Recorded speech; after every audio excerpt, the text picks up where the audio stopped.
Assalamualaikum warahmatullahi wabarakatuh. Apa kabar sahabat beriman? Selamat datang di Gema Hidayah.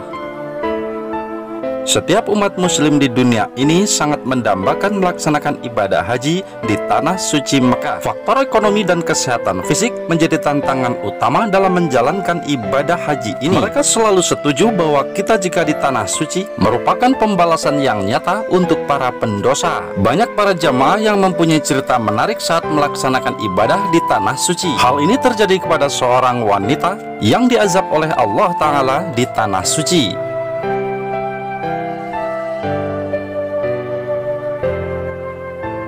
Lalu bagaimana kisah selengkapnya dari wanita yang diazab Allah di tanah suci tersebut, sahabat beriman? Kisah jamaah haji yang memimpikan siksaan neraka. Dan benarkah para pendosa akan disiksa di Mekah?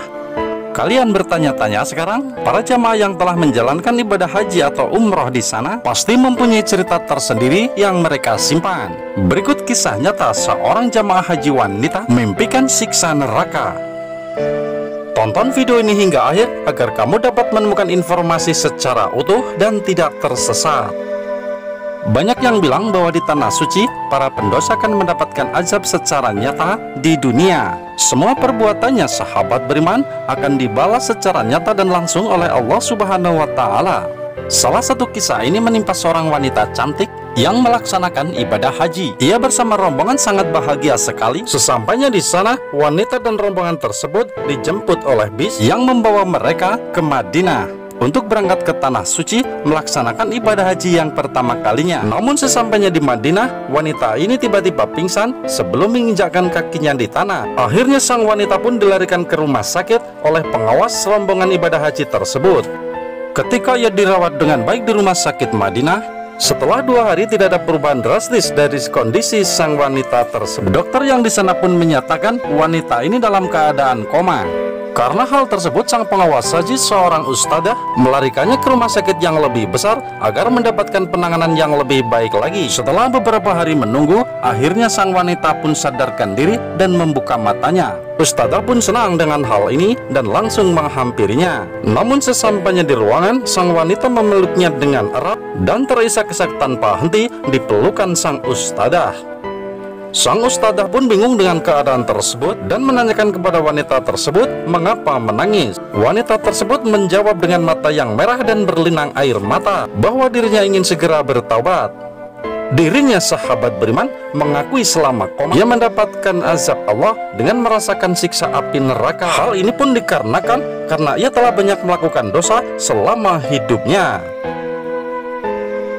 Selama hidupnya, ia pun tidak pernah melaksanakan ibadah ataupun menjalankan ajaran Islam. Dirinya pun melalaikan sholat, tidak mengaji, tidak menutup auratnya. Bahkan di rumahnya banyak sekali botol minuman keras.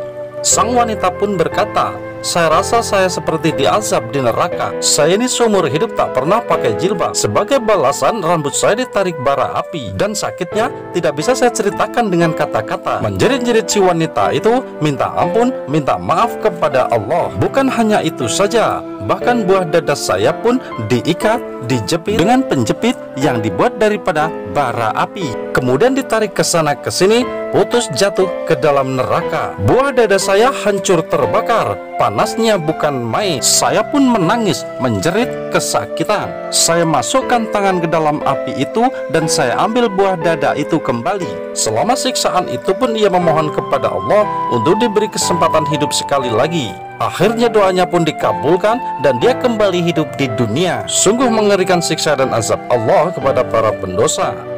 Namun sebelum berlanjut, klik dulu tombol loncengnya agar kita tetap bertebar siar melalui channel ini.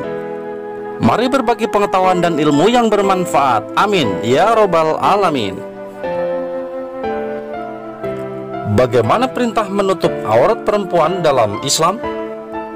Sahabat beriman, perempuan merupakan perhiasan di dunia ini. Setiap bagian tubuhnya merupakan aurat yang harus dijaga dengan cara menutupnya. Hal ini pun dilakukan bertujuan agar tidak memancing hawa nafsu lawan jenisnya. Dalam kehidupan sehari-hari juga mampu membuat wanita terlindungi dari tindak pelecehan yang sering terjadi di zaman sekarang ini. Dalam Islam sendiri, perintah untuk menutup aurat wanita pun dijelaskan dalam Al-Quran.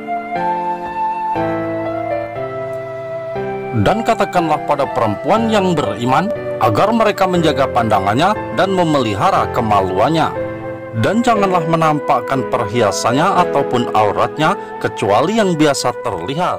Dan hendaklah mereka menutupkan kain kerudung ke dadanya, dan janganlah menampakkan perhiasan ataupun auratnya, kecuali kepada suami mereka, ayah mereka, atau ayah suami mereka, ataupun putra-putra mereka, putra-putra suami mereka, atau saudara-saudara laki-laki mereka, atau putra-putra saudara laki-laki mereka, atau putra-putra saudara perempuan mereka, atau para perempuan sesama Islam mereka, atau hamba sahaya yang mereka miliki, atau para pelayan laki-laki tua yang tidak mempunyai keinginan terhadap perempuan, atau anak-anak yang belum mengerti tentang aurat perempuan. Dan janganlah mereka menghentakkan kakinya, agar diketahui perhiasan yang mereka sembunyikan. Dan bertobatlah kamu semua kepada Allah, wahai orang-orang yang beriman, agar kamu beruntung. Quran Surat An-Nur ayat 31.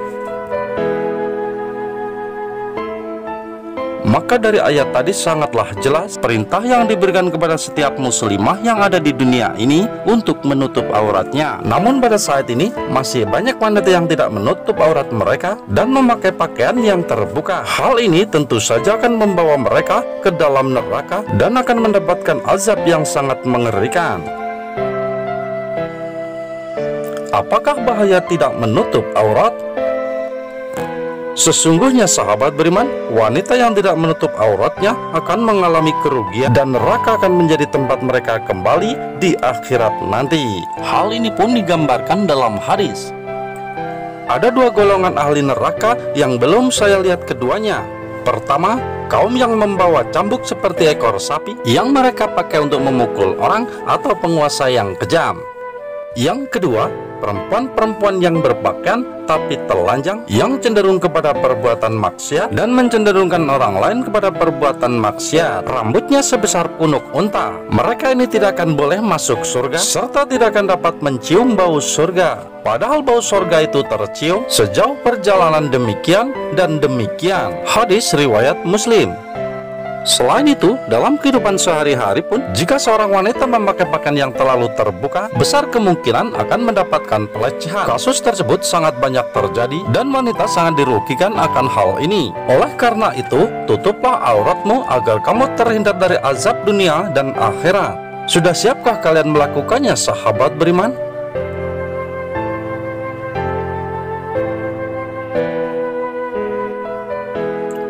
Pahala beribadah haji. Dalam melaksanakan ibadah haji, sahabat beriman, dan terlepas dari kisah nyata tadi, kita pun akan mendapatkan pahala yang melimpah ketika beribadah haji. Selain itu, di sana kita pun beribadah dengan khusyuk. Momen tersebut bisa dijadikan kesempatan untuk memperbanyak ibadah kita agar mendapatkan banyak pahala yang bisa menjadi bekal di akhirat kelak. Dosa kita pun akan terhapus jika melaksanakan ibadah haji, seperti yang dijelaskan dalam hadis. Dari Abu Hurairah radhiyallahu anhu berkata bahwa Rasulullah shallallahu alaihi wasallam bersabda, barang siapa menunaikan ibadah haji untuk mendapatkan ridha Allah subhanahu wa ta'ala, dan dia tidak mengucapkan perkataan maksiat dan tidak melakukan perbuatan keji, maka dia akan kembali dalam keadaan bersih dari dosa, sebagaimana ketika pada hari ibunya melahirkan. Hadis riwayat muttafaqun alaih miskat.